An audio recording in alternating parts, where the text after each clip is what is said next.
Dana Stevens here from Patterson, New Jersey, and that's it.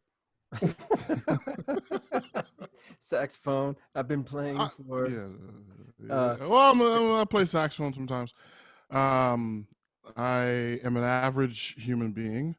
I go Oh, by average bro, like spelled like broham without the ham. You know, and I'm not pretending to be anything more than I am. An average bro. That's me. You go. Peter Stoltzman from Denver, Colorado.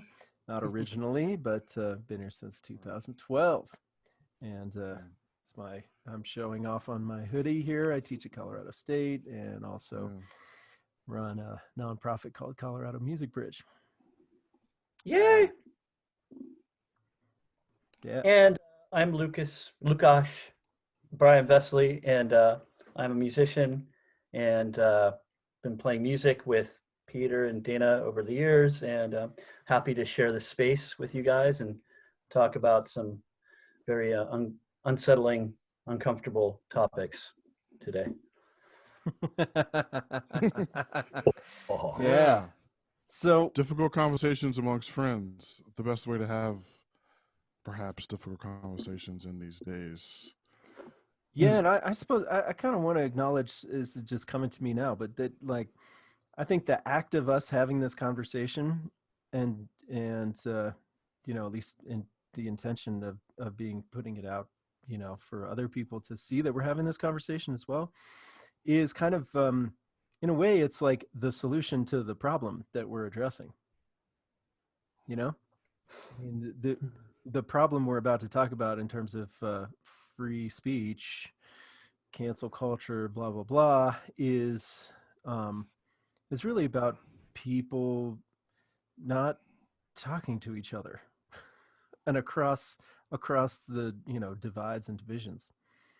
So and here we are, and obviously like we're all, I think all three of us fall somewhere in the kind of the middle purplish area of the spectrum, or maybe we fall into very different sides of what would be considered political and thought spectrums from left to right, but we're neither. I don't think any of us are like staunchly adherent to a left or a right, so it's probably easier for us. And like we acknowledged the first time, we love each other and we care about each other, so that makes a huge difference. But yeah, I Most just definitely. want to acknowledge that. I think just the act of having this conversation is kind of being the change that we're hoping to see. Yeah, yeah. Regardless of what you think of our example, uh, I think it's our intention to set an example of what perhaps how conversations really should happen. Um, I don't know. With all that said, let's get into it Let's and get into it. see how it goes. um, so we sent a text and said like let's bring some examples to the table that we can talk about, as that we can examine critically. I've got one or two myself. I wonder how much overlap there'll be, Well, if at so all. Lucas, you've been hipping me to some stuff that's more on the coming from conservative sides of the spectrum here, and just also just outside the boxers, and it's been leading me down the algorithm rabbit hole on YouTube into lots of Bret Weinstein. This is interesting. Lots of Matt Taibbi, who I've appreciated Matt Taibbi for a long time. Oh, cool. How do you feel about that? Just out of curiosity, just the very idea of this is something that my friend who's completely politically like, it's like night and day between him and I. And I've been a liberal leftist my whole life, and now he's kind of made this weird switch and become a Republican. And I don't want to say who he voted for, but you can kind of fill in the And because I've been, well, I don't even want to talk. I mean, I could tell you a story about that too. When I came back to California and things happened, but maybe for another conversation. And basically, he led me, like he made some really valid points about just like certain things that I would think about, like let's say the cancel culture, censorship, and like because I'd been reading about feminism as well. So I mean, he made interesting points. I didn't agree like 100% or even 50% of the time with what he was saying, but he would show me these examples, and then I would check things online, read an article, and then all of a sudden, like you're saying, the algorithm had started feeding me these completely different things that I would have never thought to find on my own, just because a new brain has entered the spectrum. And so what are your thoughts on that? I mean, it's like you're all of a sudden introduced to something different, and then it's like a snowball effect. And so you have to sometimes really like pull on the reins a little bit, because it can really kind of inundate you, I guess. That's what I've noticed. Yeah. Honeymoon phase, but go on ahead, Peter. Yeah, right. Honeymoon. Yeah, I mean, just like the scroll can be be a little bit like, oh man, really? I wasn't trying to go to all this, but I think there's something to be said for the value of trying, new thoughts and listening to other voices that you're not normally listening to. There was that. I think that you sent to me. I think this was how I got hip to Bret Weinstein. It was his Dark Horse podcast thing where he had a bunch of different kind of thought leaders in amongst like Black intellectual community, and that John McWhorter, who we mentioned before, and John Woods Jr. Yeah, the guy who really struck me was John Wood. Mm-hmm.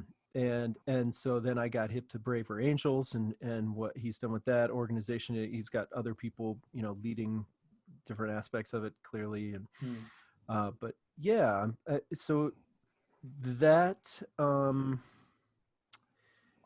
that whole, sorry, I just got a text. Yeah. That whole like, getting funneled into different directions, actually, I think it's a, it can be a really positive, like for me, it's really positive because it's like, oh, cool. Now, I can see this, I can speak to it, I can listen to it, and I can speak to it in a less like, oh, there's a brick wall here. I never even been to your side of the wall kind of way, uh, and I think for for other people, it just depends on where your head's at. Like that rabbit hole of algorithms can go like really dark really fast. It can go really out, like way out sometimes, and it can like suck you in. I'm as a parent of a 13-year-old, and 10-year-old white boys, I am very cognizant of like wanting them to be careful online and not get sucked into like, some of the outer reaches of, kind of like, like any kind of political things. Just I'm particularly worried about and I'm not so worried about it with my boys, honestly, but I know that there are arguments that can be compelling to somebody who doesn't have like a kind of a meta view of things. And especially for somebody who's like a teenager and very impressionable, and things that start talking about how whatever, I don't, there's a lot of stuff, the whole like incel movements, and Oh yeah. and the white pride, and the just like the aggrieved white male thing. It's a powerful story that is being told, and that storyline is dangerous. Can be. Let's say can be dangerous. I would agree if you said can be dangerous, because I think there's a lot of things. Anything to the extreme, or even good intentions with bad tactics are dangerous. Absolutely. But I think there is something to be said for giving rights, rightly so, to those who haven't had them, versus taking them away from those who've had them in the past previously, or making it seem like they're actually lesser than, or there are good tactics and bad tactics at getting to shared goals. Are you pointing is what I'm getting at. Are you pointing to specific, or do you have? Basically the example that Peter said. I mean, yeah, it's going to be of the the white guy feeling disenfranchised in some way because of other people getting rights. But there's something to be said, I think, for why a lot of them also feel like they're being shat on all the time. I mean, I don't know if shitting on them is the proper way to give people their due rights. Tell me about this movement. Like, I'm just curious. I mean, my friend told me about incels. Like, what is it? Involuntary celibate, right? Yeah. I wasn't just thinking about that in general. I was just thinking about the whole victim mentality of the dangerousness of what victim mentality could be in white males. I'm specifically talking about what Peter but it said. can apply to so many different parts of our culture. It can, and it actually, yes, this could be taken obviously to a broad perspective as well, for sure. When just giving, when equaling rights. I mean, when giving due rights to populations that have been disenfranchised, I think the way we go about that is very important. There's ways to go about it, I think, that could be harmful, and there's ways to go about it that look at the way we got rid of slavery in this country versus the way England did.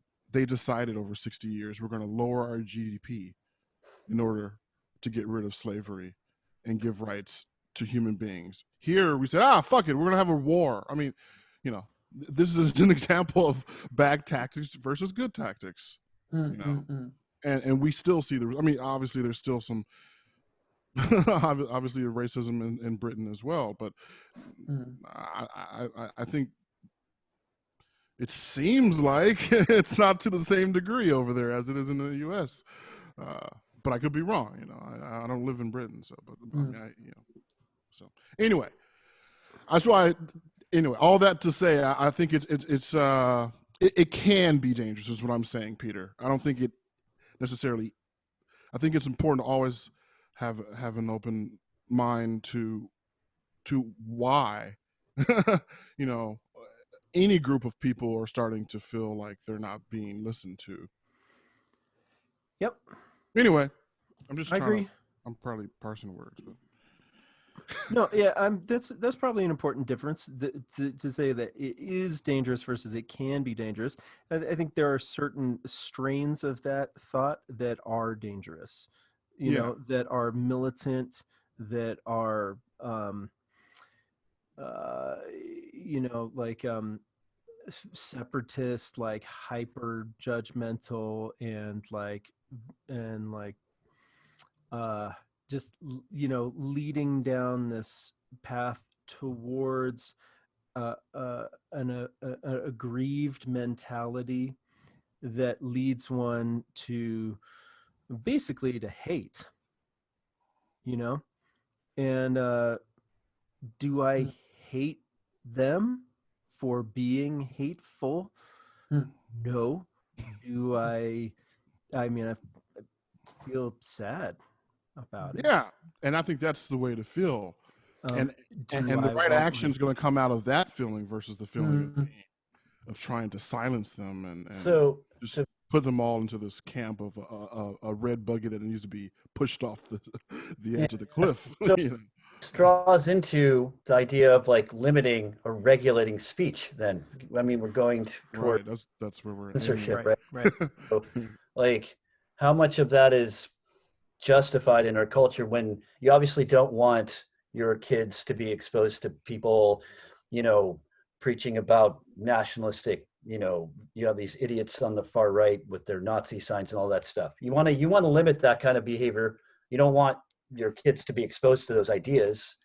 But I mean, right? I mean, that would be if I I mean, mean, I could see having, in fact, I will be having like uh, thorough conversations with my kids about that. Um, mm, but and we will take a look at, various aspects of that stuff, so they will be exposed to it, absolutely. mm, But so it's not that I'm trying to shelter them and never let them know that there are, all sorts of different views. Uh, but yeah, it's that I don't want them getting sucked into the propaganda narrative of it. mm, These groups, like, mm, they're organized far right groups that recruit online, and they recruit, teenage kids, like, specifically on social media. mm, mm, mm. And man, there's many groups across many spectrums of culture. It's true. I remember us being at Berkeley. One of the first things I remember being on people telling me to be on their watch out for were these Christian fundamentalist groups, we'll say, that Hmm. come up to you and try to convert you into their religion. I remember I had Uh-huh. a roommate actually that was being sucked into this. It will remain nameless, this particular organization, but they were wheeling her in. So I think what it really comes down to, that the Mhm. kind of, it's not telling, obviously I think this is obvious to us, but and to most of us, hopefully, but it's not to tell your kids what to think, but tell them how to think critically. Show them Yeah. how to think critically about everything, and then Yeah. then they'll just be armed to watch out for these specific Right little tool. maneuvers that these people, brainwashing maneuvers. And some of us learn it the hard way, having going through losing Absolutely, years of man. your life in an organization that you realize, wow, glad I'm out of that shit. Yeah. Uh, Yeah. and for those who haven't gone through that, and who possibly could, and who are young, they just, I think it's important, again, teach them how to think, show them how to uh, observe the world, um, and look for these signs uh, of people who have ulterior motives, you know, and who have an agenda. And I think, just to, like, it's a very tricky line, actually. I was going to say, and to be very wary of, like, paranoia. But paranoia is a very tricky line, because there's a lot of shit to be kind of paranoid about, you know? Hell Like, the yeah. shit. There's a lot of corruption, there's a lot of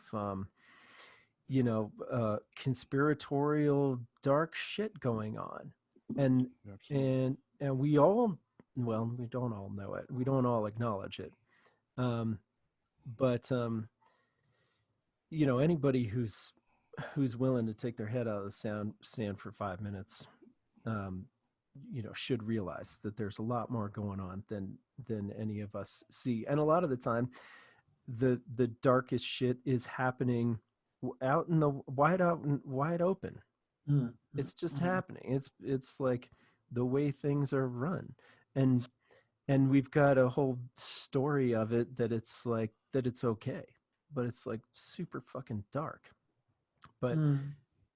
that, anyway, that said, I think there's a Yeah. real danger in there can be a real danger in paranoia.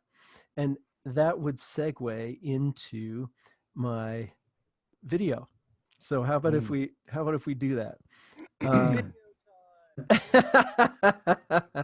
okay, so I'm What'd you say?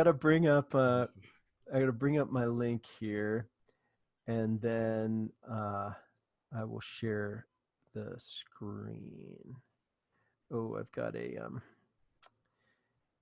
Got a commercial, of course. I should have done this. It was just like, yeah, you gotta get premium, man. Come on, what you doing here? It's 2021. Oh man, you're right. Yeah, I don't, dude. Oops. I don't watch hardly any Netflix. I've never had cable, never paid a cable bill in my life. And it's like I watch YouTube all freaking day. I'm going to pay to not see, waste. I don't know how many, maybe 4 hours a week out of my life watching fucking commercials. So you're not jumping on that bandwagon of like, Game of Thrones. Like my ex-girlfriend was just so into Game of Thrones all the time, and just like watching one episode after the other, binge watching things. It's just like there's a culture of that going on now. No doubt. When they bring up another show that's worthy of binge watching, like Game of Thrones, I'll probably be there. I'm pretty guilty of binge watching sometimes. I will. Okay. It's been at least a year, but anyway. So Bret Weinstein. This is Bret Weinstein after this like really, fucked up shit went down at Evergreen where he was teaching, where students like just went off the reservation on him and tried to get him. Now I don't know the whole story. I don't know what he said or did. I can tell you all about it if you want. Yeah, I think I don't know exactly why the students decided to do this. His story is that a year before that happened, he argued against this like equity plan that the university was trying to implement. He argued against it in front of his teacher colleagues, and then that somehow that filtered down into the student body, and a year later they like were plotting against him with the president, and they basically did this like crazy, and I've seen some video of it, and it's like, oh my god, it's insane being so fucking stupid, man. And that's, look, it's a great example of like people's anger and mob mentality getting out of control, right? And like getting directed in a way that's not actually helpful. And I think actually what happened to him is a pretty good example of like cancel culture being like fucked up, basically. And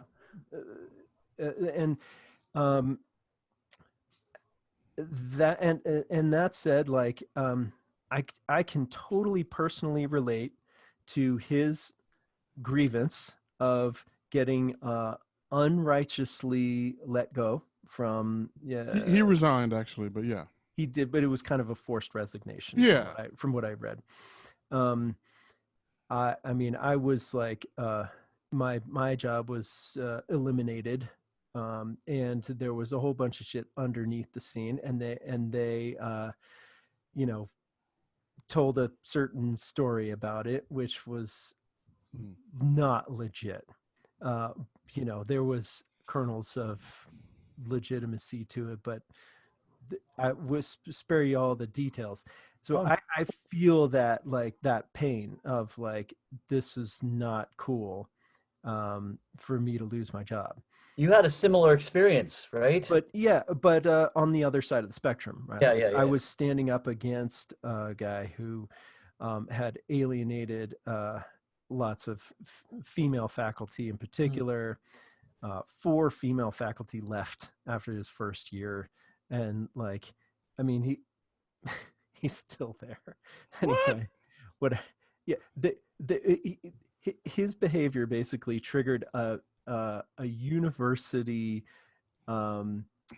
investigation into our department, but the university did it in a very slick way, so that it was like instead of having like an actual regulatory agency do it, they like preempted that and hired an external investigator, and then they could control the story that went out afterwards.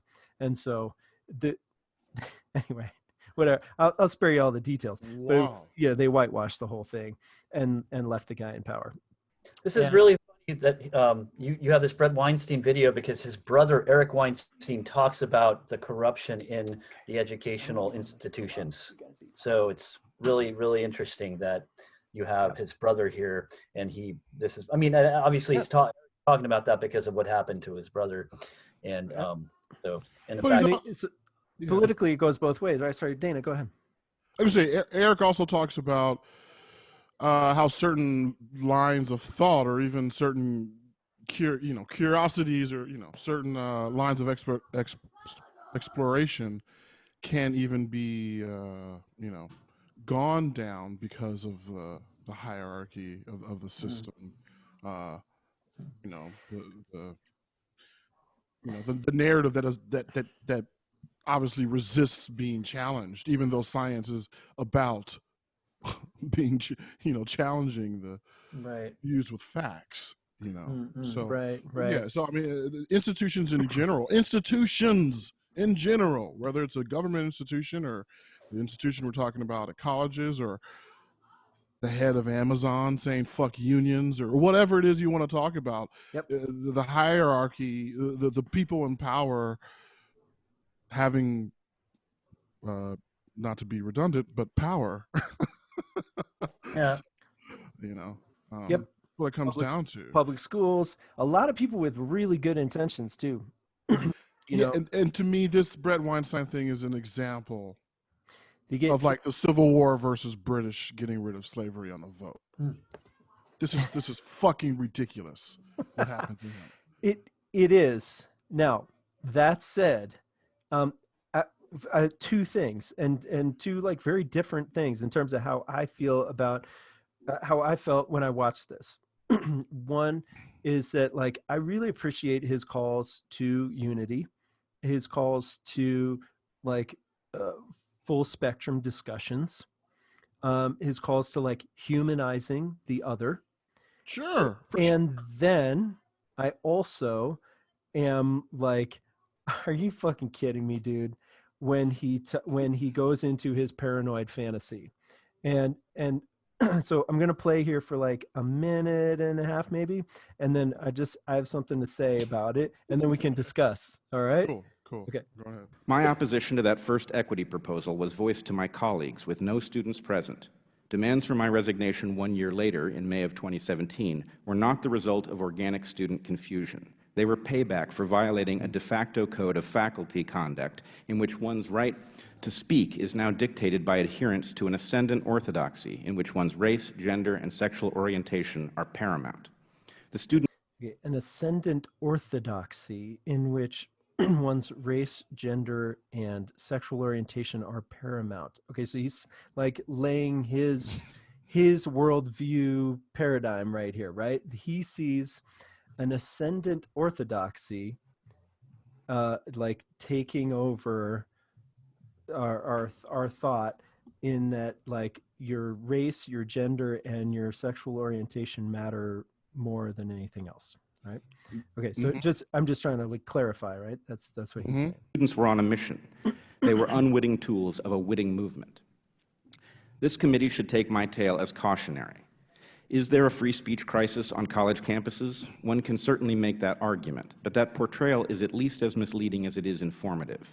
What is occurring on college campuses is about power and control. Speech is impeded as a last resort, used when people or groups fail to self-censor in response to a threat of crippling stigma and the destruction of their capacity to earn. Okay, so,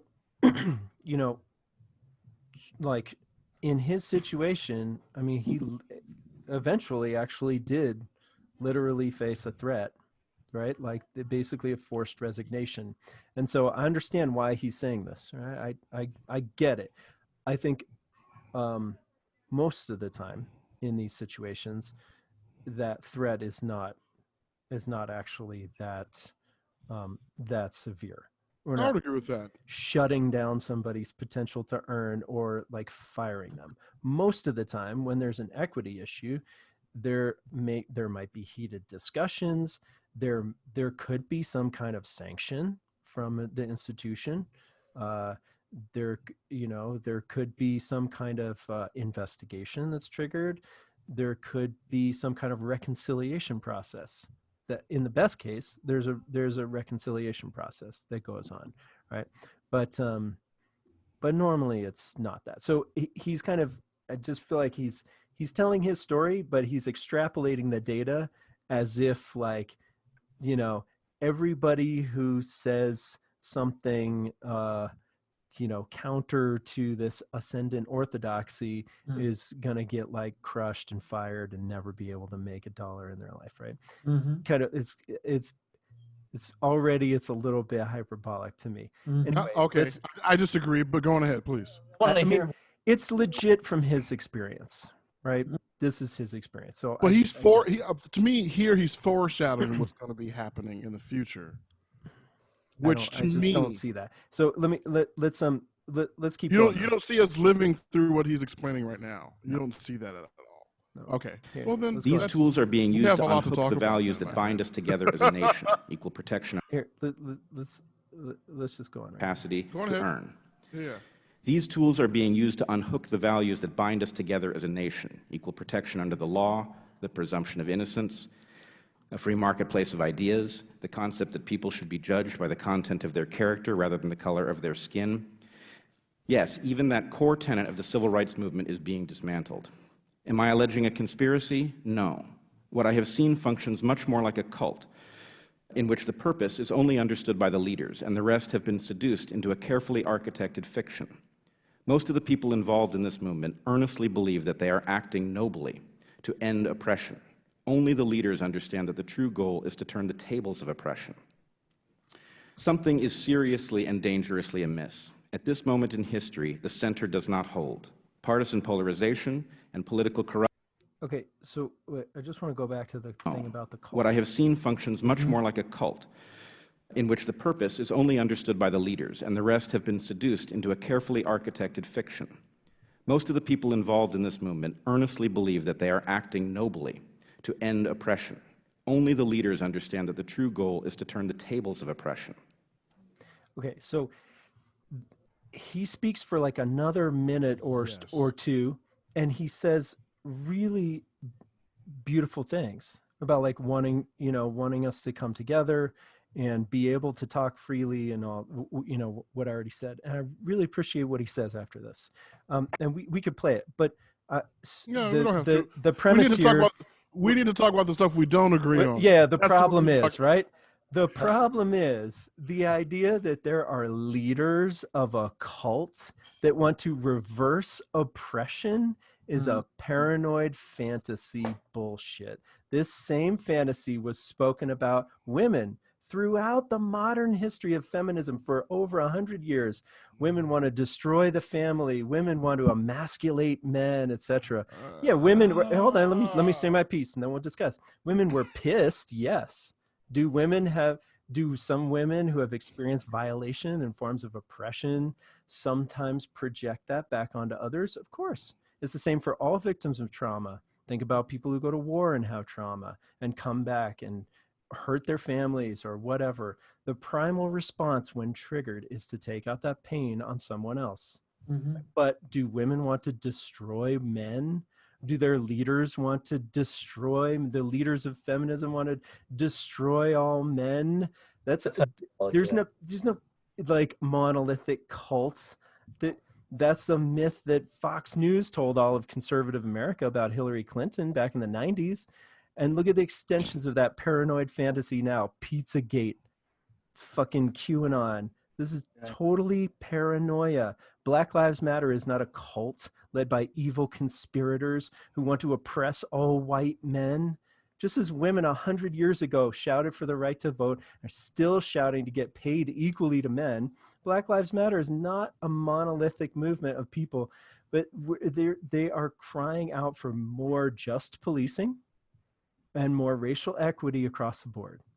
And those cries are rooted in lived realities with concrete historical realities in their foundation. Concrete like real realities, not in some fantasy of becoming the new slave masters or tyrants of some liberal America.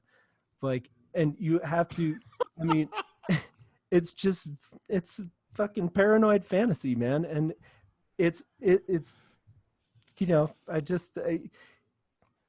don't see it. So let's discuss.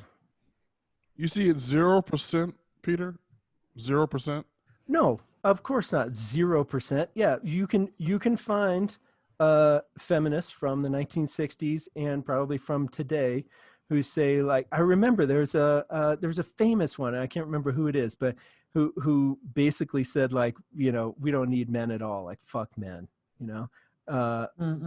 And like, you know, I'm sure, I mean, look, you know, I've been in Black Lives Matter marches and had people saying, like, you know, crazy shit about cops, crazy shit, you know, like, whoa, you got to back off, you know. But like, you know, is that everybody? Are there some like maniacal leaders who are leading this cult like he's talking about? No, there's no fucking leadership like that's pulling the wool over everybody's eyes and trying to set up some kind of new world order that's going to oppress, that you know, just flip the tables of oppression. What did he say? Turn the tables of oppression. This is only understood by the Yes, leaders. turn And the the rest have been tables of seduced oppression. into a carefully architected fiction. Most of the people involved in this movement earnestly believe that they are acting nobly to end oppression. Only the leaders understand that the true goal is to turn the tables of oppression. That's fucking bullshit.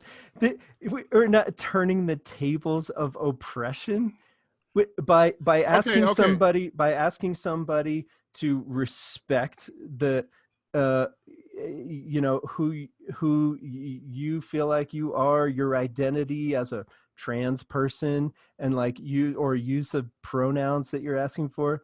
Is that oppressing? If That's they not lose oppression. their fucking job and livelihood over it, it's oppression. Sure. And that happens, my friend. Not very much. Okay, in proportion to 370 million people, you're right. You're particularly right. You're exactly right. But who are the leaders, first of all? Who are the leaders of this anti-racist movement today? Who would you say are the leaders? I would say it's almost leaderless. It's non-monolithic. Who's been put up? I don't have a leader. Well, okay. I mean, I consider myself anti-racist, and you don't. Okay, who is taking on the mantle of educating companies, colleges, the media, advising our politicians? Who are those people? Who would you name those people as, who are controlling this narrative of anti-racism? And we have to get back to equity, because I fucking hate that word. I'm gonna tell you right now. No, I do not like fucking equity. What I appreciate is equal opportunity. Equal opportunity. When you give people equal opportunity, equity is a piece of shit that shouldn't even be in the conversation. What do you give people? Of course you don't. Because, tell me why. Listen, when you give people freedom, you get more diversity of outcome. You can't expect people to fall into a cookie cutter outcome. Equity is not equality, though. Equity is not communism. Precisely. And us using equity. What do you mean precisely? About equality of opportunity versus equality of outcome, right? This is what I'm talking about. Yeah.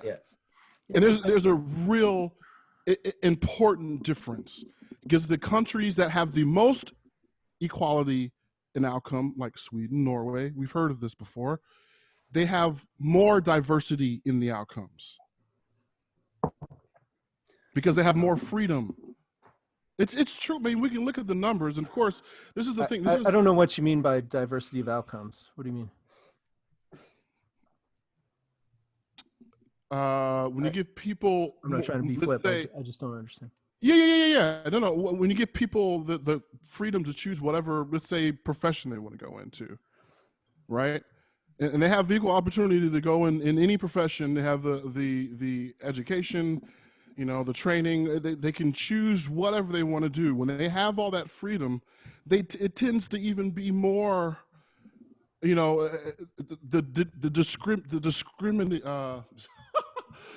the differences in the percentage between men going to this job, it seems like it's even more unequal when you give them more freedom to choose what they want to do. I'm not explaining this right because I'm an average bro, my friend. I don't know how to speak in all this this college talk, but I've seen this talked about at length from different people. So, you know what I'm saying?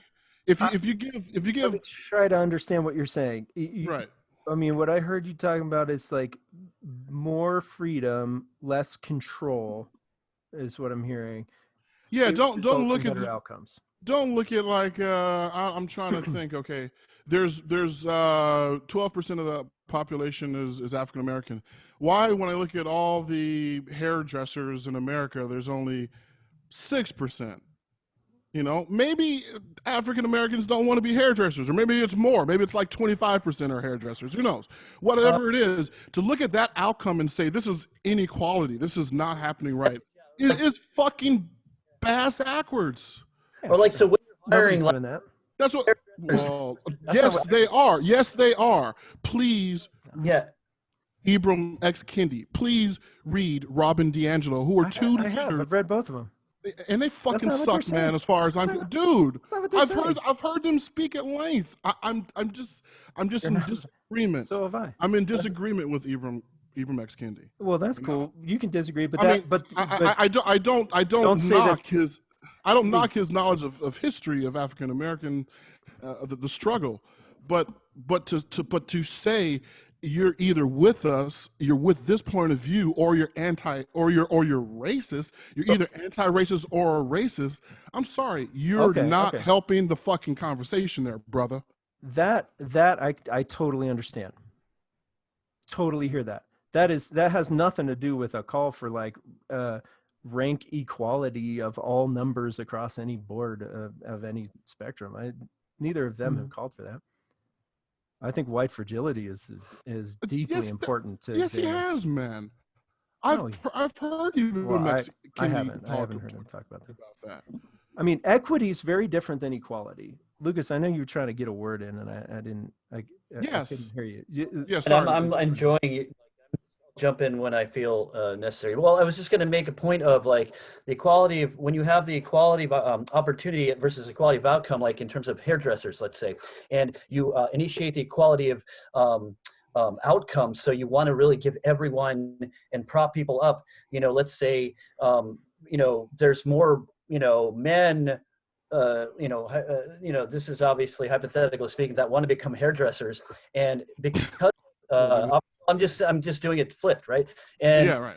Like hiring because of equality of outcome, the same amount, but then there's obviously more men that want to be hairdressers, so you're gonna give the jobs to more women, but there's more men that actually want to do that job, so you're basically not allowing those men that want to do that job to get that job. So like that's where equality of outcome kind of backfires, and then it's not really, because you're going to have more men in that field, or I'm just saying, I don't know how it works, but in any field, and I don't know the exact numbers, but I feel like that's kind of how, what I'm saying. To me, one approach uses liberty. One approach allows for more liberty than the other. Let's just put it that way. Which approach you mean? Allowing people to have the freedom to choose what they want to do. Not looking at what the outcomes are and saying that it should be this or that, Equity is not about that, though. Equity. So, okay, there's a great picture of what equity is. That's used in all the trainings, right? And you've been through an equity training. Too many at this point. It just going ahead. I'm not gonna try to get fired from a future job. Going ahead. So like it's I mean it's a really good explanation of it. So there's a picture of like people at a baseball field, and they're out in the outfield, and they're at a fence, right? And you have one person who's short, they can't see over the fence, and one person who's tall, and they're fine. And I don't know if I'm going to be able to explain this right. Oh, no, so like one thing says like, oh, so like this is basically like this is freedom, right? It's like you well, you're short, so you don't get to watch the game, right? That's fuck, man, that's your problem. The breaks. It's not my problem, right? Like, sorry, you're short. And then like another solution, like fucking communism, basically, is like where oh well, we everybody needs to have boxes, so we will go and buy boxes for every person in the stands.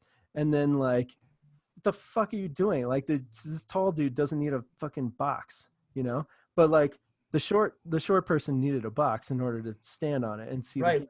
So equity is where the short person got a box, and then they can watch the game too. It's as simple as that. It's not about like everybody has to have a fucking cookie cutter. It's that people who need a box to stand on so they can see the game get a box. It's just simple. What's the problem with that? Well, that explanation I'm cool with. I don't think that's what even like Kendi is talking about. What Robin DiAngelo is talking about. Well, there's been lots of research, man, like of inequity, like structural inequities. Like when people, there was a great. I don't disagree with those. You know about the study of. I'm black. I've been black for 42 years. Right, you know about the study of like people with black sounding names, and they like sent in resumes, and the people with black sounding names got called like a tiny percentage versus the white sounding names, right? That's like an inequity, and that's the reason that's the reason why policies get implemented to either make auditions blind, to to like blank out names, or to train people to eliminate their racial bias, because fucking douchebags with racial bias are fucking things up, right? And so but we've gone beyond trainings. We've gone beyond the blind auditions. Who's gone beyond blind auditions? People are saying, we don't have enough of this or that. Simple as that. I mean, how many times is that happening all over the place? I apply for grants, and they ask me what my sexual identity is. And yeah, I may not be of the particularly straight as the narrow category of human beings, but I sure as hell don't want to get a grant because of that, or because of my skin color. As a LGBTQ person, like my friend who's gay, who is Filipino, are they going to choose him over somebody who's not those things? That's fine. The problem is not to deal with the issue at where we see the problem, but deal with the issue at where the problem is stemming from, which is education from the beginning, from preschool, if you will. Giving families enough income to where someone could probably stay home, not giving women incentive to not have a man in the family. Perhaps, we all agree with the notion that it takes a village to raise a kid. We're in a lot of cases well beyond that. The second best option is at least have two parents. It doesn't matter the gender. At least have two people in the home to help raise a kid. And if you have to have one, at least give that one parent enough income to bring their kid up, with proper education, perhaps, God forbid, extracurricular activities after school, a sense of community where he doesn't have to, doesn't have to be initiated in or hazed into or you know, have to prove their worth to the, you know, all this BS shit that substitutes for shit we should be doing as a community in the first place, you know? So that's where I'm coming from. And I love the clip you brought about Denzel. I saw that clip. Yeah, sorry guys, I didn't prepare anything. But what did you guys? No, no, it's what I love about Denzel is I still don't know or care about what his politics actually are, but I love when they ask him these questions. He's like, let me just cut straight to the chase here. What is the? Let me direct you precisely to what the issue, to what the solution is, to what the root of the problem is. Mm-hmm. He's like, no, let's not even, I'm not even going to address, I'm going to address what your question should be, you know, asking, you know. Like, we need strong communities at home. You can't expect the school system. And I seem like a fucking ass conservative for even saying that, and I'm not. I'm not a conservative, or I don't do this left right shit. I'm with Chloe Valdery. My politics are art. That's it. You know, fuck that left right shit. But facts are facts, man. You know, the fact that I actually, you know, whether my dad was married to my mom or not, my dad clearly cared about me. I know so many whose dads weren't there, who don't even know their dads to this day, you know? Yep. And that makes a difference whether we think it does or not. And if we're going to sit around waiting, again, for one, this gets to go so many different directions, man. This is so far off as free speech, but I just wanted to, I just had to go on that little tangent. I'm sorry. We got here because of what I said was a paranoid fantasy about Bret Weinstein, reverse oppression, and that word equity obviously is associated with that idea of kind of reverse oppression. You know, for you, I mean, you have said that I don't like that hate word. that word, and I don't like that know, word. I mean, it's very, very different than equality, though, and I think it's, you know, it's important not to distort it from what it is, which is that, you know, basically we're talking about we are talking about like equality of opportunity. Equity is more about equality of opportunity than equality of circumstances, right? It's about giving people a box who need a box. And it's about, like, for instance, just to riff off where you just were, right? About people having a male role model, right? And let's just say like this or is female, where there's a lack of a female role model. Sure. But this like a modern tragedy of Black American, and particularly urban Black American culture. Or society, I should say, not culture. It's just like the social circumstances as they've welfare evolved.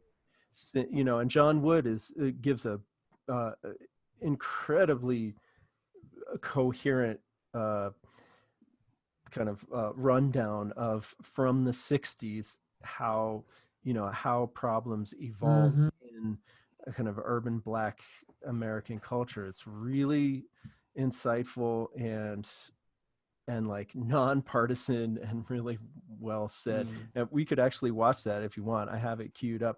But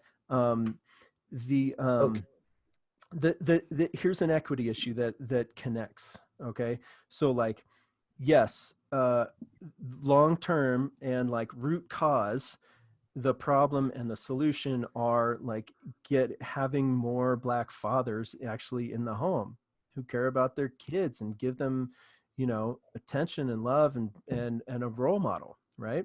Every kid needs that, especially male kids need male role models, but also female role models. Big time, both. Totally. And so it's not just one or the other, but you know, just speaking to that. So research has shown that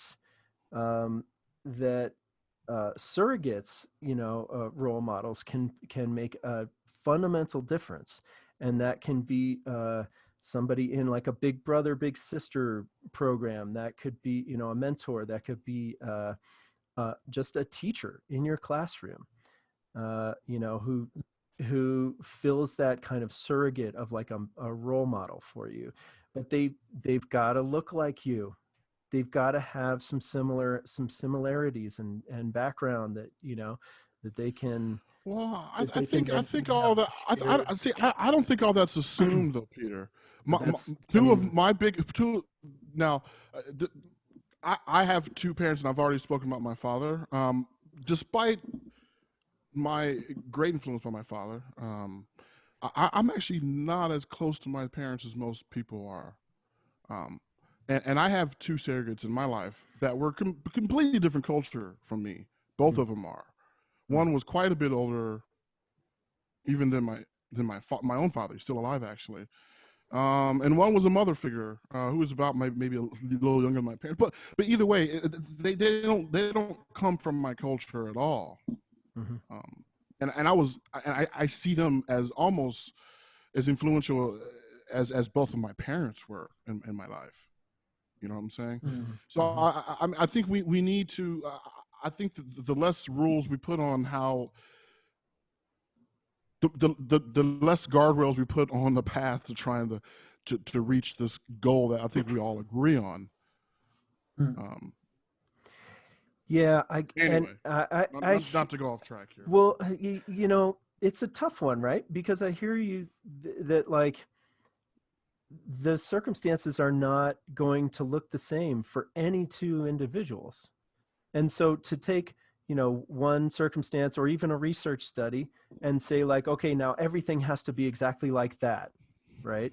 And implement all these like rigid structures in order to try to fit everybody into that, like, oh, now it has to be like this, is constraining, and it's overly rigid, and maybe it can be perceived as oppressive. And man, I don't know, and I don't know, maybe it's just me. I don't see it helpful to use. I mean, clearly there's racial issues in this country. We're not oblivious to that. Anyone who watched George Floyd video and was in any amount of doubt should not be at this point. But even those who may have been clearly probably aren't at this point. Okay, we're on the same page that there's some issues racially, but I don't, when it comes to what we say equal opportunity and equality, maybe we can agree on. I don't see a reason why ever going past equal opportunity. I don't see a reason in trying to shorten the word equity or whatever. But regardless of how we want to, use this semantically, the more our solutions are geared towards those who don't have power or access to that opportunity, regardless of race or any of that, the more power as people we're going to have, the more people that will be in that tent. Part of the problem, to me, it's like, was it Morgan Freeman who gave whose answer about racial problems? Was it him who gave that really, really quick answer? It's like, well, how do we deal with racial problems? And his answer was like, stop talking about it. Simply, stop talking about it. Deal with issues. For me, and I'm adding my addition to that. Focus on the issues of the working class and those who don't have equal opportunity in education, regardless of what womb you came out of, or what paint job you came into this world in, or what gender you came into this world in. All right? Equal opportunity if you're a human being. End of story. Why do we need to go any further than that? That includes the Black lives that obviously matter. And I'm sorry, man. There are a lot of people in West Virginia who are way freaking worse off than most Black people in this country. Flint, Michigan. How long do we need to sit on our asses waiting for people who have the ability to fix the problem within 2 months? Sheldon Adelson, or whoever the fuck is giving money to all these goddamn politicians. Flint, Michigan is still sitting there with poisoned water, for fuck's sake. Yeah. Joe Biden, take off your fucking mask and get up there and deal with that fucking problem.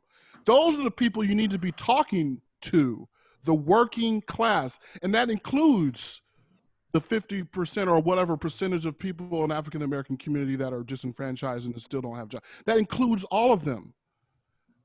And the problem comes when we let these red motherfuckers and these blue motherfuckers create the narrative that they're not the same people, for fuck's sake. Sorry, I'm done. I'm getting too emotional. I'm going to stop.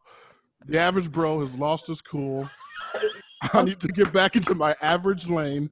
Average bro. Dial it down a notch. Yes. You know, I understand, like, I'm a white male, European descent. My ancestors came here from an oppressed communist regime. But I'm not complaining about that. I'm not like trying to get, anything for that. But like, I know that a lot of people, regardless of their skin color, are feeling kind of like these weird things in culture now, especially now. It's like these hardworking Americans that happen to be white. And there's like this whole left narrative that's like making them feel, you should feel guilty. You should feel terrible about your history. And it's like, maybe you're like first generation or something, but you come to this country and all of a sudden you inherit this guilt. And I can see that. It's like, I saw this Washington Post, I'll read this Washington Post headline to you. And it's like, these are the things that the left is espousing. And I understand why they are, but it's just like, oh man, I can understand why those hardworking people in Virginia are going to be like, really? I'm going to be inherently like this. I'm going to teach my kids to feel this guilt. And basically it's just what the headline in the Washington Post reads, what white parents get wrong about raising anti-racist kids and how to get it right. So it's just like, yep, you're all of a sudden you're put in this category by default because of the color of your skin, regardless of where you came from. Even if you just came here from, you're a white person in China where you were like oppressed and you live in a factory or whatever the circumstances, all of a sudden you adopt this now. It doesn't matter. You're already put into that category by default. And I see that just happening a lot where, those kinds of, that narrative is just like, kind of affecting all of America. And, it's kind of weird. It pits people against each other who have but just very little reason to be pit against each other. Way more reason to be pit against the people who are, perpetuating the division. Right. There's way more, Right. But nationalism, and tribalism, but in nationalism in particular is this kind of macro narrative that has sucked us into these funnels, right? Where like we can't even see outside on all sides. We can't see outside the wedge issue, tribes that we've gotten, wedged into, in order to see that actually like, the problems, the big problems that are fucking up everybody are like mostly economic issues.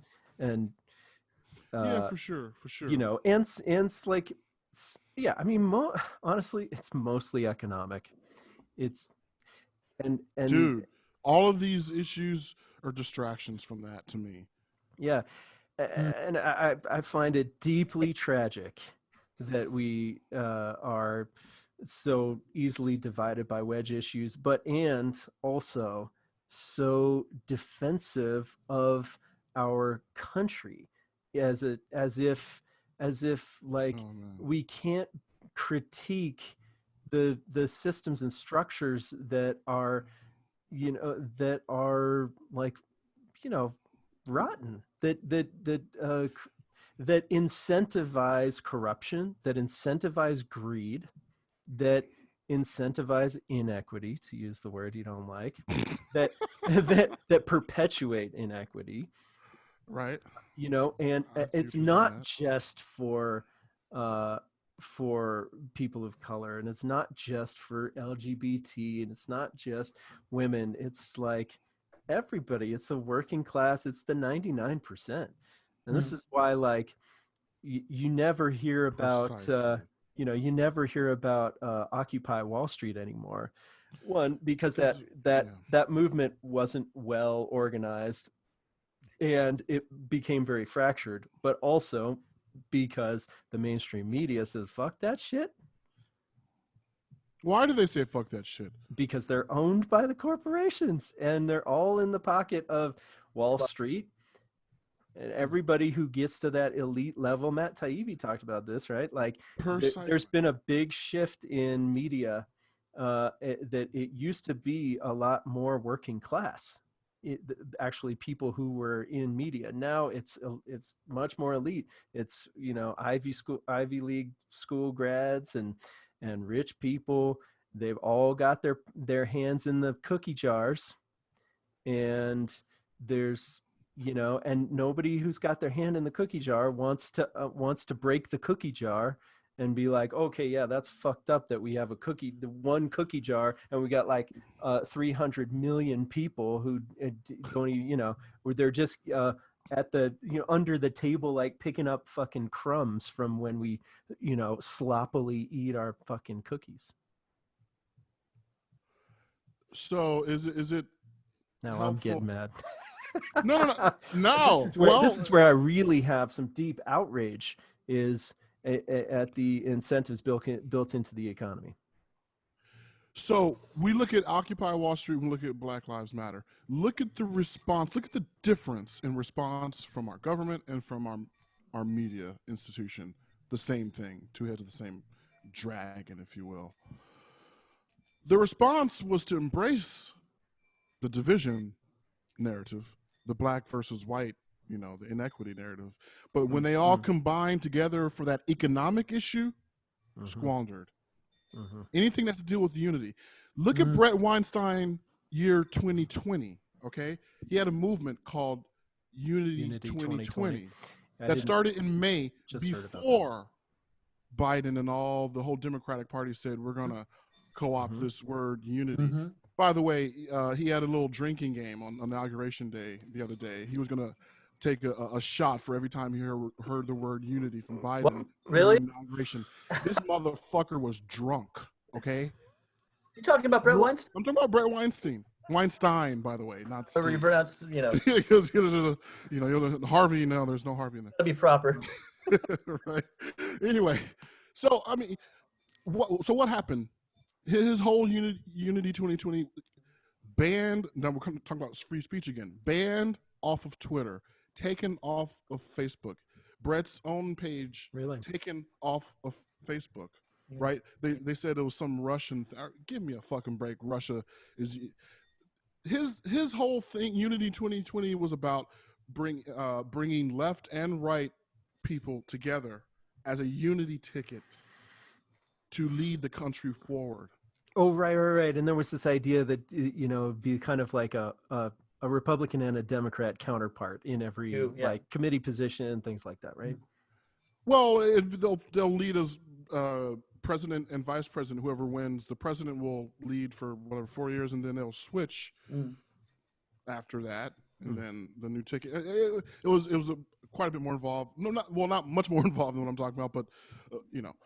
And to me, I was all the way forward, man. I'm sorry. I mean, to me, it seemed, I say, because I think the thing that was missing was a media organization behind it that could easily say fuck you to the left and right media conglomerates that are there today, that didn't need the left or right media in order to gain traction. And unfortunately, we're still in a time where I think people realize the government's a piece of shit.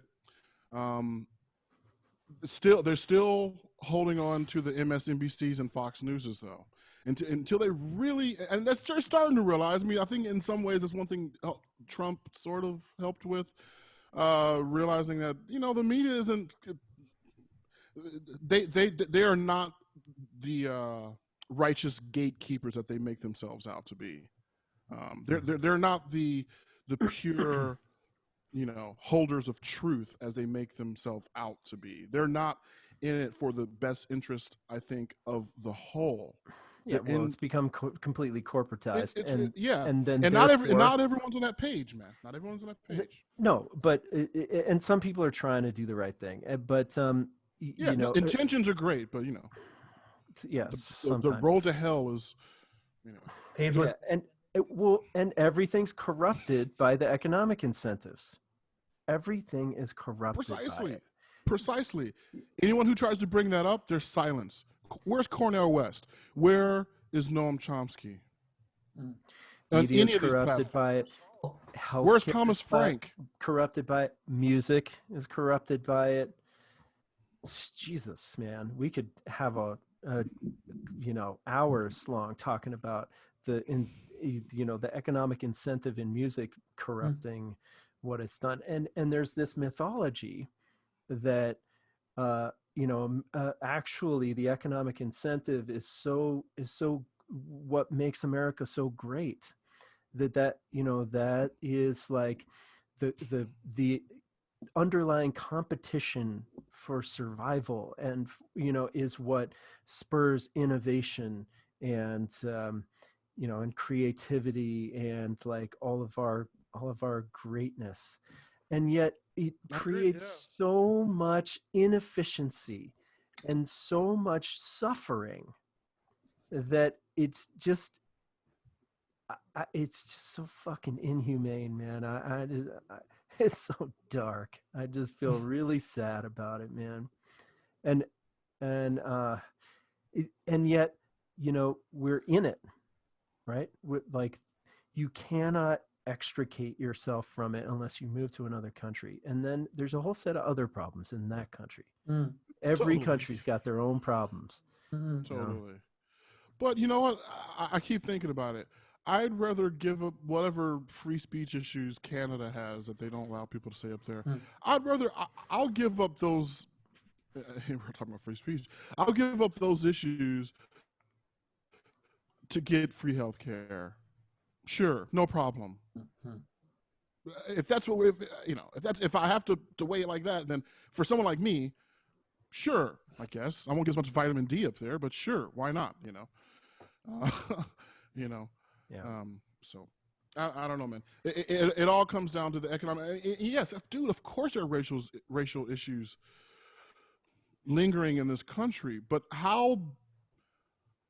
to what degree would the racial issues be affecting our lives if it wasn't such a rat race for the working class?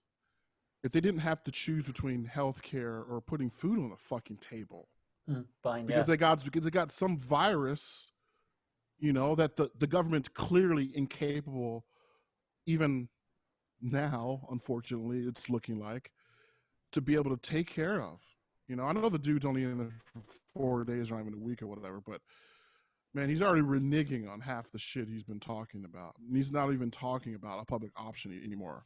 And we're still in the greatest health crisis in this country. Right, like what? That should be like utmost importance. Like, if you're gonna say fuck you to Medicare for all, like, don't ignore a public option, or don't tell Georgia 2 weeks ago $2,000 checks, and then we might get something done in 3-4 weeks. Or we're thinking about March now. They're saying.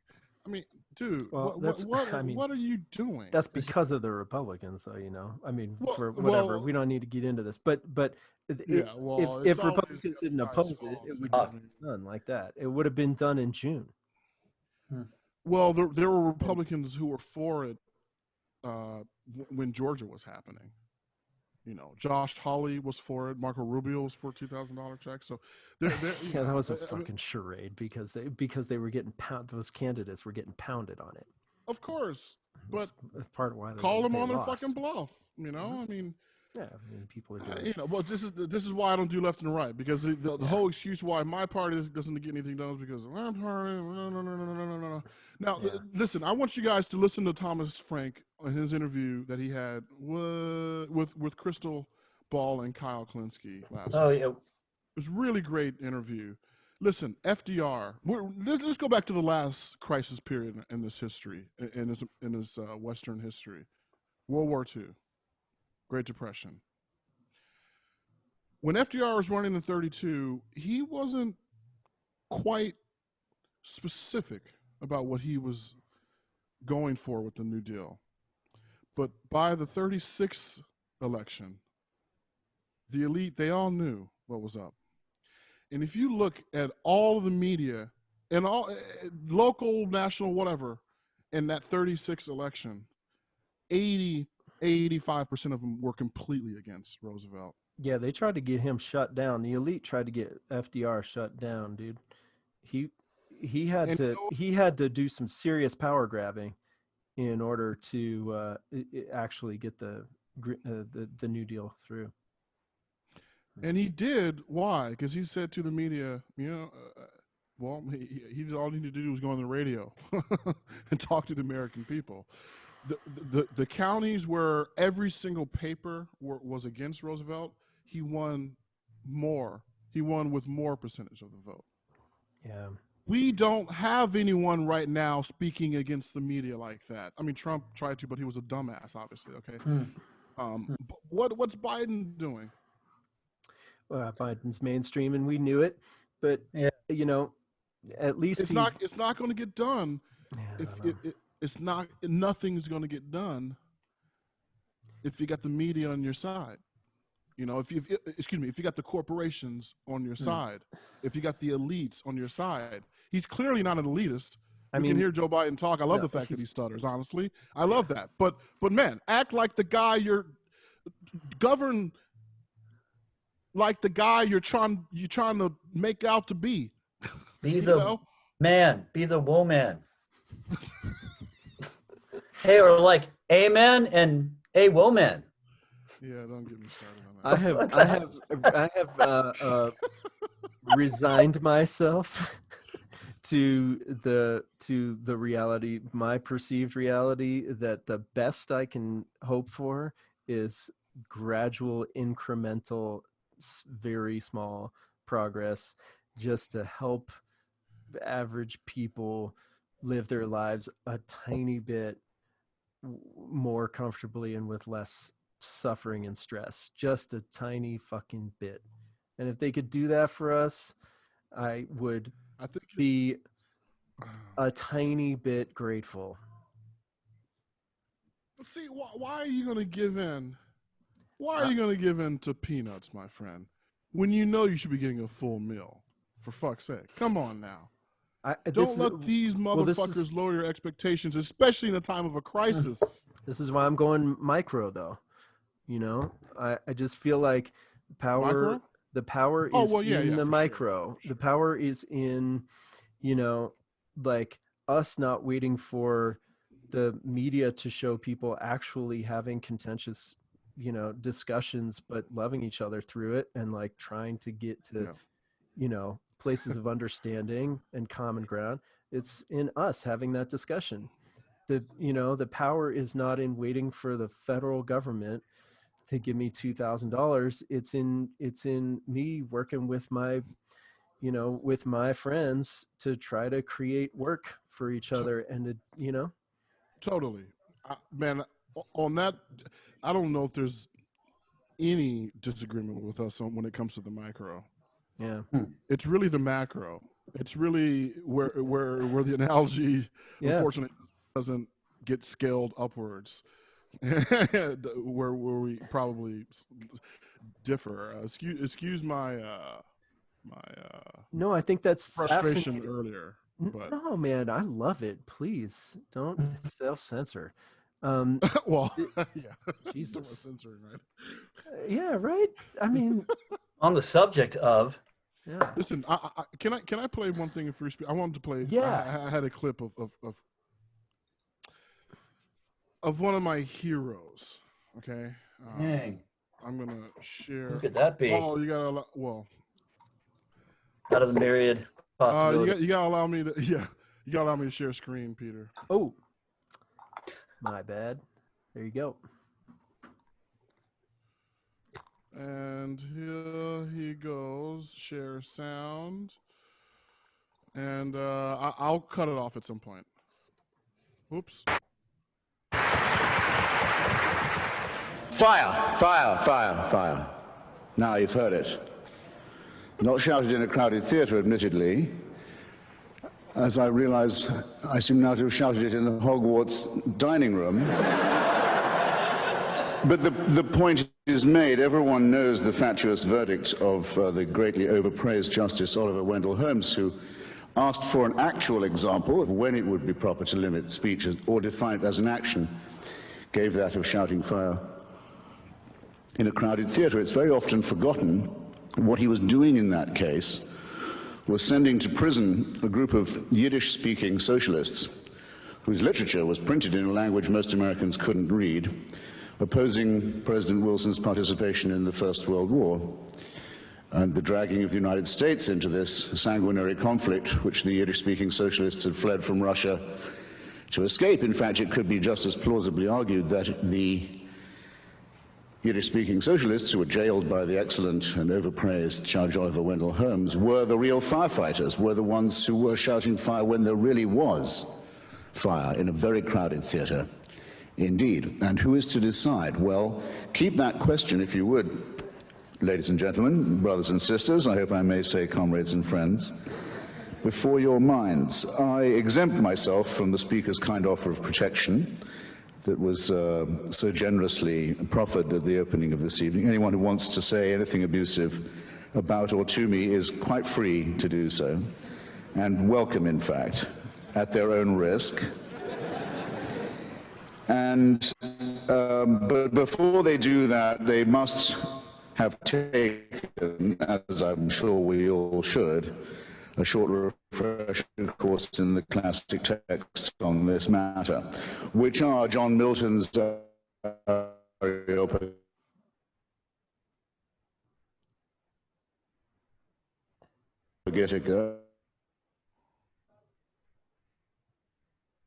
is variously said. I'll be very daring and summarize all three of these great gentlemen of the great tradition of especially English liberty in one go. What they say is, it's not just the right of the person who speaks to be heard. It is the right of everyone in the audience to listen and to hear. And every time you silence somebody, you make yourself a prisoner of your own action because you deny yourself the right to hear something. In other words, your own right to hear and be exposed is as much involved in all these cases as is the right of the other to voice his or her view. Indeed, as John Stuart Mill said, if all in society were agreed on the truth and beauty and value of one proposition, all except one person, it would be most important, in fact, it would become even more important, that that one heretic be heard, because we would still benefit from his perhaps outrageous or appalling view in more modern times. I remember hearing that, I don't know, it had been 2 years ago. And I haven't seen it since then till today again, earlier on my drive back home. And I'm like, yeah, that's right. This is where all this fervent resistance to censorship and any freedom of speech, no matter how fucking outrageous it might seem, comes from. I mean, this is that last part especially. If we all agree on something and one motherfucker is coming around saying no, we need to really hear what that motherfucker has to say. We need to understand the line of thinking that got him to that point of view. Now we're talking about 75 million people in this country now. We're going to censor all these motherfuckers because they voted for an orange racist? And they're all going to be considered racist as well, even if, yeah, by default. So to me, yeah, Trump is a Trump in the British definition of that word, okay? We all know that. He's a fucking fart, okay? That's what he is. But we need to know what this fart is thinking, especially when he's influencing so many other farts or influencing flatulence to happen in this country, perhaps, one could say. But that's it, man. Christopher Hitchens, I don't agree with him on everything. I didn't obviously agree with him on the war. I'm completely against war and all this stuff. But he was one of the fiercest liberals ever to be on firing line, actually, against William F. Buckley. Those are some amazing clips to watch from the 80s. An extremely liberal Christopher Hitchens against William F. Buckley. But he gave that motherfucker a run for his money. And honestly, I don't think he really changed in terms of his liberalness that much. His writing on Clinton, very important shit. Very important shit. So anyway, Get that out. we need to. Again, I don't care how fanatical. Now, inciting violence. Go to the Capitol right now and kill those motherfuckers. I didn't hear that specifically. Now, saying the election was a fraud, all these motherfuckers, it comes from that belief. But the laws on free speech are very, very clear, and they've been decided in the Supreme Court about what incitement actually is. It's very specific, and unfortunately, as dangerous as Giuliani and that other motherfucker and the pillow guy and the orange, jack-o'-lantern jackass, they all said in their own ways, but they didn't say go right now, kill those motherfuckers. They didn't say that exactly. So I understand. Listen, I'm happy. I don't want that motherfucker on Twitter either. That's my insight. But I have to fight for the right. I have to obviously disagree with him, but I have to fight for the right for him to say what the fuck he's going to say, short of saying go there and kill that motherfucker. Yeah, you can read the transcripts. Yeah. So, I don't hate to necessarily say like, oh yeah, everybody should get, deplatformed. Everybody who lies should be deplatformed and silenced. Like that would never be the way I would treat that personally. But, the problem is, to coin our phrase here, is that when there is no trusted voice of truth,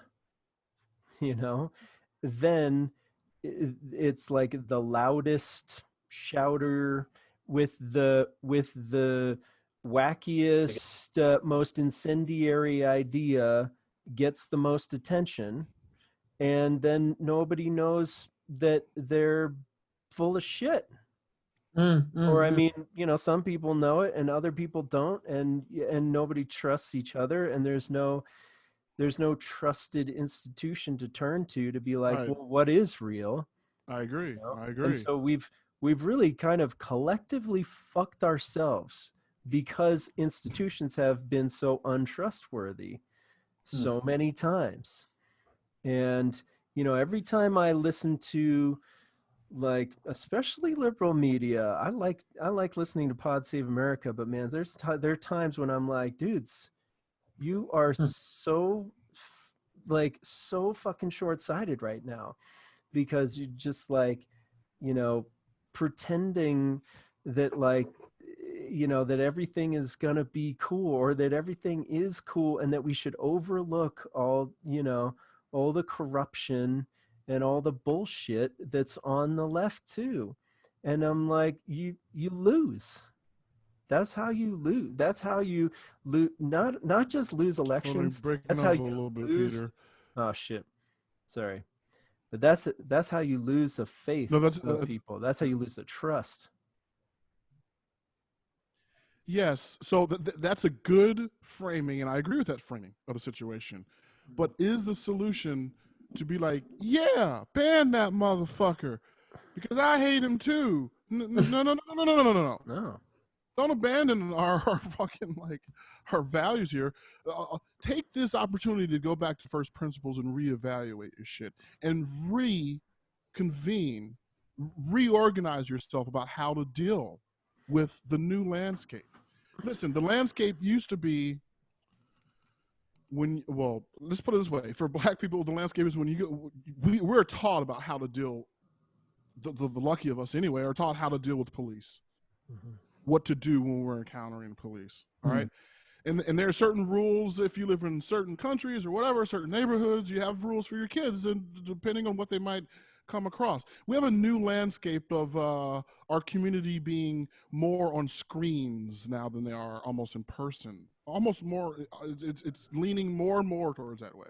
Right? The human interaction is not even, it's now this toxic, impersonal interaction that's happening. That's a new landscape. We have to now teach our kids new tricks, new rules, if you will. Not to steal Bill Maher's phrase, but we need new rules here. You know what I'm saying? And we're not, in technology, and this whole thing is evolving faster than even our generation. We're not even that fucking old, but even than our generation can keep up with. You know? The Zetters and the young millennials are far beyond us, you know. And this is why I really like Eric Weinstein's framing on this. Like, listen, we have Dianne Feinstein was conceived in the Hoover administration, for fuck's sake. What the hell is she doing in there? Right. Give me a break. Right. Nancy And Pelosi was, you know, man. first term FDR. What the hell is she doing in there, man? I know. Can we Don't get some need these fucking people. term limits? It's They're completely- unbelievable. They're incapable. And again, pull another hat of rabbit out of Weinstein's hat. We don't really have a functioning government right now. You know, you have a military that's a peacetime military, and then Pearl Harbor happens. That military is not a peacetime military anymore. They've got to turn and transfer really fucking quick to become a real army. Now, chances are they're playing. They're playing with the rules that have gotten them to where they are this far, not realizing that we're knee deep in a fucking crisis, and they're still not taking it fucking seriously. They're still taking, let's pull this thing out of the hat. Let's do it this way. Bipartisan, whatever fuck term they want to use, it's not working for us. Whatever solutions they're trying to pull out of their hat, it's to uphold what's already there, which clearly is not working anymore. Yeah. It's not working, man. Right. And, You know? and somebody has to fucking stand up and just say it. Bernie's like the only one, man. Who just will say it, who'd be like, look, this is fucked. We've got to have a political revolution. Anyway, guys. Yeah. We've been on for an hour just and real 40. quick. Bernie's problem was the strategy of thinking he could get it done by going through the existing channels of the Democratic Party. Yeah, you are not going to drag this system where it needs to go, or dissolve it and make it into something, or build something new. We're not going to get there through the channels that are already built by these motherfuckers. You're not going to solve a problem that was built by the same people fucking causing the problem. You know, Bernie Sanders going through the Democrat, making me lose my independence to become a Democrat to vote for him in a primary is asinine. Of course they're going to punch you down like a fucking jack in the box. I mean, see, they only got one or two holes to come out of. It's either this one or that one. They got a hammer in front of both holes. You're not going to win, brother. We need someone like FDR to say, whether they're in the party or not, fuck the media. This is the solution. If you're red, you're human. If you're blue, you're human. Here's the problem. Here are the solutions. Who are those, you know, as again, I'm just ripping off Eric Weinstein, but who are those break glass in case of emergency people? Who are those people? Yeah. To me, it's Cornel West. It's people who are willing to tell the truth about what the problem is. Yeah. And then you got those naysayers. Andrew, yeah, although I'm getting a little frustrated with Andrew lately, but we'll talk about that later. I've been paying attention. Yeah. But anyway, I'm done with what I'm saying. Yeah. That's all I got to say. Well, Lukash, man, sorry we didn't. I feel like I didn't get to hear enough from you. But no. I don't ever need to talk. much. That's not true. I appreciate the conversation as it goes, as it kind of gains steam and it kind of goes through peaks and valleys. And I really love, I'm soaking it in. I learned so much.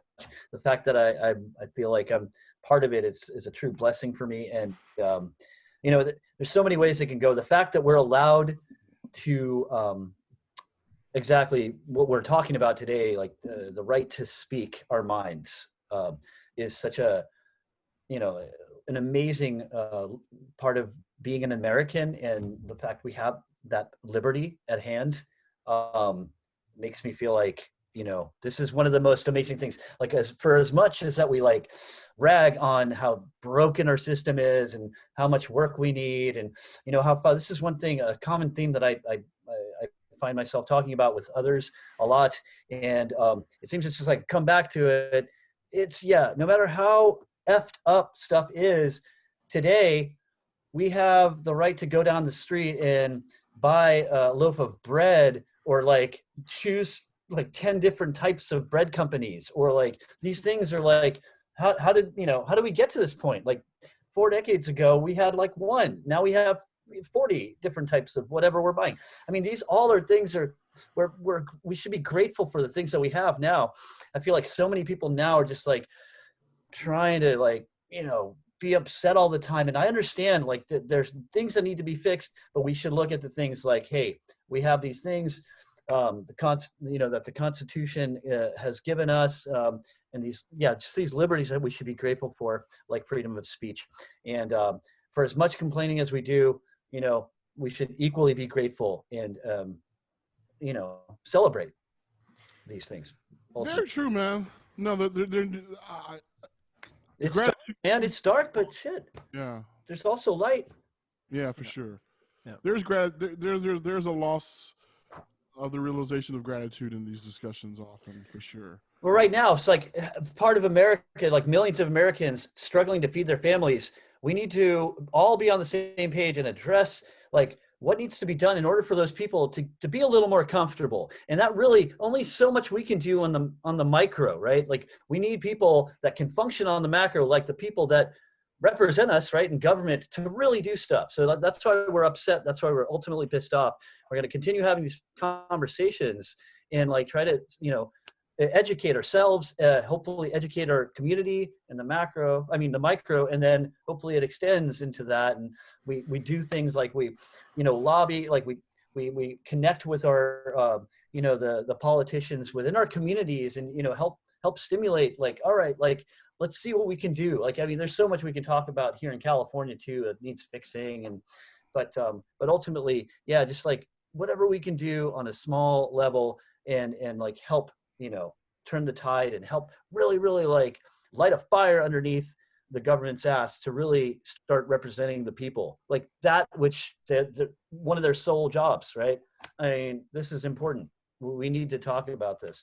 We need to be on that page. We need to keep pestering, however we can through, like one really, really important role we have as musicians is like influencing through our music and, and just representing what's happening throughout history. Artists, musicians have been able to take whatever's happening in culture and be able to synthesize that or to express that through our art, right? So that's, I know that has not much to do with freedom of speech, but maybe it does. We have the freedom to do that, right? We're not we can talk about things and we can express that through our art, man. So again, something to be grateful for, but always hey, there's a problem we need to address. We need to be constantly working on how to better ourselves, how to better the community, how to empower people to realize stuff's going wrong, stuff's in our power to control and change, but people need to really, really be on the same page and realize that, maybe, the ship's going down. We need to get on another ship, or we need to build another vehicle, right, together and be able to move forward. I don't know. Yeah, no, I'm with you, man. I don't know if that happens with one America or 5 Americas, but We're gonna have to talk. We're gonna have to talk that one through, man. I'm really interested to hear more about. Yeah, for sure. That whole splitting up America idea, even though I think it's completely impractical. But I just want to hear it. I want to hear you out. I Well, mean, I want to do a resource-based economy, and that's completely impractical too. But anyway, guys, it's a pleasure. That's a good way to end, actually, Lukasz, man. Thank you for the Totally. uplifting words, and Yeah, man. and I think man. you're first generation here, and I think the immigrant perspective actually is oftentimes really interesting to check out. And I've got a dear friend here who came from Venezuela with his family, and to hear him talk about the things he's grateful for. Another one of my best friends is from Brazil, and the things he's grateful about being in this country.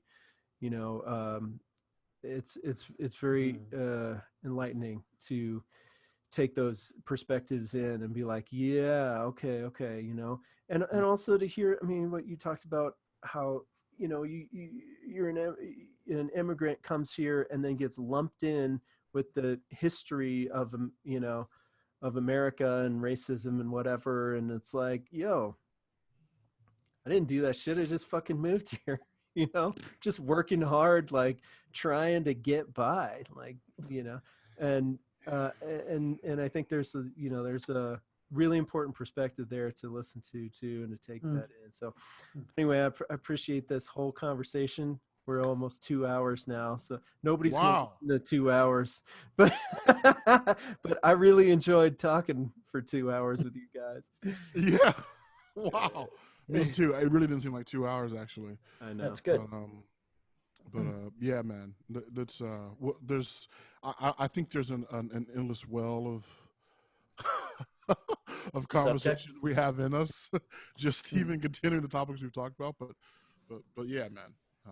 This is great. I mean, I did finally listen back to the old one, or the first one we did, and there's even threads in there that I feel that we could have went off on for a while. But yeah, man, let's just keep the flow. Let's keep the conversation going. I mean, conversation, whether preceded by war or not, is really the only solution. Yes, I took that in. Conversation, whether preceded by war or not. Yeah, that's the some only heavy talk. solution. That is some heavy shit. All right, we're gonna leave it right there because I gotta go. I love you guys. Take care. All right, guys, take care.